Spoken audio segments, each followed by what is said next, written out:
Hello and welcome to World Talks here on TVP World. I'm Diana Skaya. Italian authorities have opened an investigation into so-called sniper tourists who allegedly paid Serbian soldiers to target civilians, including children, during the siege of Sarajevo in the mid-1990s. Now, our next guest, Aida Koluder-Agić, grew up in besieged Sarajevo. She was only 4 years old when her city and she herself became targets of sniper fire. On this episode of World Talks, Aida has agreed to return to that most painful chapter of the war. That phenomenon known as the Sarajevo Safari remains a horrifying reminder of what civilians and children endured and of what people in besieged cities around the world still face today. Aida, thank you so much for taking the time to be with us here on World Talks. How are you doing? And before that, I want to know, I'm holding here a copy. It's a printout of the Bosnian press called Oslobodenje, right? And the title of this article here is Snajperski Safari u Sarajevo, and it's dated Saturday, 1995, right? So, I know there's reports, right, the Serbians saying and people saying that no, it never happened, but we have here a copy, 1995. Aida, you were there. Can you describe what it was like as a 4-year-old living under siege in Sarajevo? What did you witness? Thank you very much for having me, and thank you for your interest for this very terrible topic for the whole mankind, actually, that we are in the 21st century are facing the facts about the people who are willingly committing these crimes out of pure pleasure. During this time, I was a little bit older. I was already 19 at the time. And I remember as well, very well, all the situation. This is the first article that is actually revealing this matter, Sarajevo Safari. As you said, it was in April 1995. This matter was already taken into the intelligence agencies in Italy, and our government was in the war at the time and was having an assurance from Italian intelligence agency, as it is written in the article itself, that actually this matter will be taken care, and it's something that is not happening anymore. But actually, this story started revealing in 2022 when the Slovenian director Miran Zupanic made a documentary called Sarajevo Safari.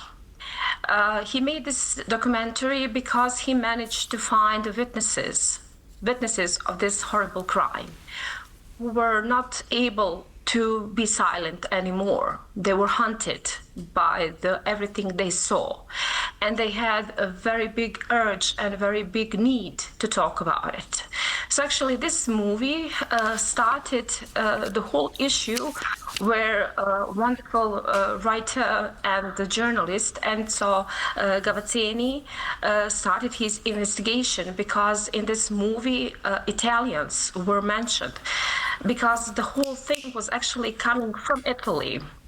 It was from Milan, and then furthermore to Trieste, and then the planes were coming to Belgrade. From the Belgrade, these people were going into groups every weekend, according to the testimonies of these unknown witnesses.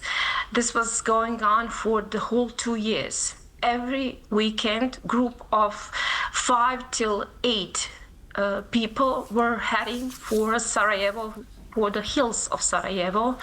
Aida, let me interrupt you just one moment. Just to interrupt you for one moment. By people, we're talking about, I have information here that says some foreigners were coming, not only from Italy, but we're talking about the United States, Canada, France, Russia, Germany, Britain, I mean, these are all, the foreigners of these countries who have said to come and, take part in these killings, these tourist shooters. How and of course, you did talk about that movie. To my understanding, Serbs completely refuted that claim, saying that it's not true, right? That all of it was a lie. And yet now you're coming out here and saying that there was testimony and there were witnesses that decided to come out and speak about this. Yes, I mean, we have it all filmed in Mr. Miran Zupanić film, Sarajevo Safari, which you can see as well. It was documented in a few festivals all around the world. Yes, you asked a great question. Are these really people? As far as this witness described, these are very wealthy individuals who were passionate hunters and passionate weapon collectors. They have paid enormous sums of money for killing. This is kind of like a new step. They were used to safaris where were they paying like 100,000 euros for killing an elephant, 2,000 euros for killing a lion. And when we translate actually the amount of money they were paying in the 90s, it was between 2,000 euros and 3,000 euros. It was depending on who are they shooting. The most expensive were kids. Why kids? Because with one bullet, you're killing the whole family. You don't need to kill their parents. You kill them already. We don't have that in written, so to say, these prices. But this witness is providing information that this is how it was functioning. And it didn't matter actually when they were already in the hills, who are they gonna shoot? They were free to shoot anybody. They were shooting old people for free. So this is kind of like, I mean, we have to ask ourselves, are those really people? Or it will be easiest to say, I believe that actually no nation, when you hear, yes, and it is true, when you hear Germans, Italians, England, Americans, Russians who came to murder civilians in siege city, of course you as somebody who is belonging to that nation have doubt that actually it is very hard to understand that maybe you are living beside these people. Maybe you are going to the doctors who were shooting and bringing your kids to take care of them, who were shooting kids in Sarajevo. Maybe your lawyers, maybe, I don't know, everybody who is very wealthy is now very put in situation where actually this trust issue is coming to the huge debate. And I think the most important thing is, what if these people are part of the society who are thinking of themselves as a higher caste and who are giving themselves a right to kill somebody who is not a member of it? It is the easiest to say these are monsters, these are psychopaths. This is the easiest explanation that we can give as humans. But we have to really raise the question, are these people really somebody who could be named as a human being? Well, Aida, but before you go on, I just want to ask you this. I mean, now we have Italy that opened up a formal case, right? Do you think that this could finally actually lead to identifying? I mean, as difficult as this may be of a question, right? I mean, so many years have passed, but do you think that Italy could actually be able to identify and prosecute some of these sniper tourists? And I'll ask you another thing at the same time.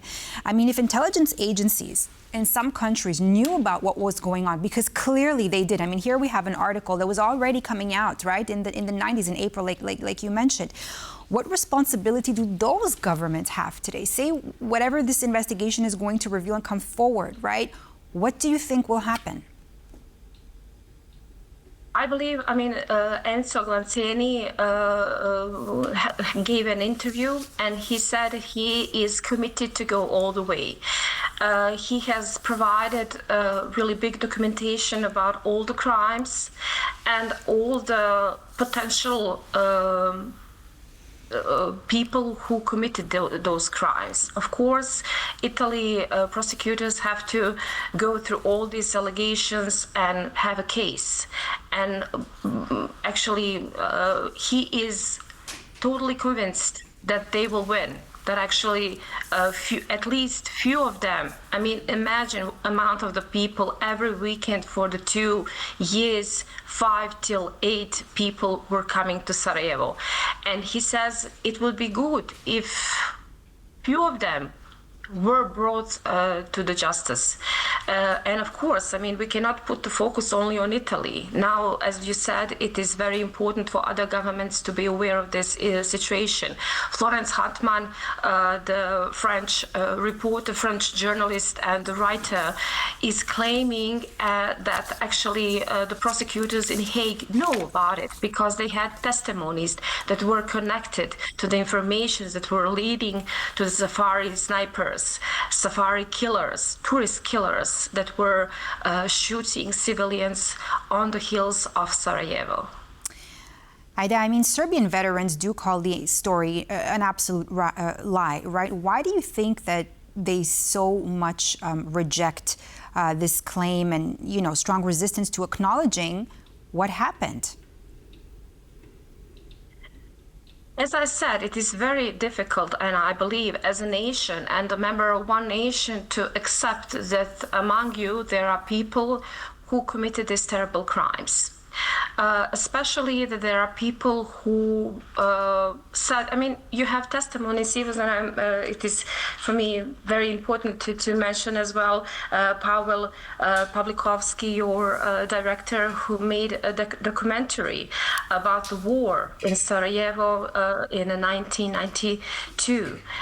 He is awarded winner of Sarajevo Heart Film Festival.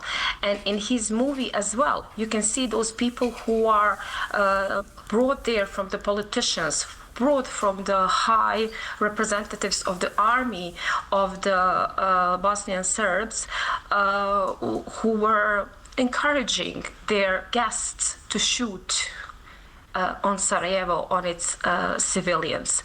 So actually, there is too much proof that you can just say, no, it didn't happen, it's an urban legend. And of course, this all is connected to the responsibility. Responsibility is claiming that these people must be brought to the face of the justice. And actually, the victims must find a peace for their loved ones. It's our civilizational obligation to do so. And finally, just in under 1 minute, Aida, how do you think that growing up under those conditions and from what you saw and from stories that you've personally heard has shaped you as a person today? How do you move forward? Of course, this is the issue. I mean, I was totally shaped through the things that I lived through my youth. It has made me aware that actually you have to depend on yourself. Actually, you have to fight. You have to be courageous. And you have to speak truth, because the only truth will save you. Truth must bring the justice for all of them, for all the victims. We don't feel any hate. We want justice for every victim. And I failed to mention that in Sarajevo, during this siege that lasted 1,425 days, 44 months. Right. More than 11,000 people were killed, and 1,601 child among those victims was killed. And we don't feel any hate. We just want justice for all our victims. Thank you so much. Thank you so much for sharing your story with us, Aida Koluder-Agić. Thanks for being with us here. Thank you for having me. And we'll see you next time. And that's all for this edition of World Talks here on TVP World. I'm Diana Skaya. Thanks for watching.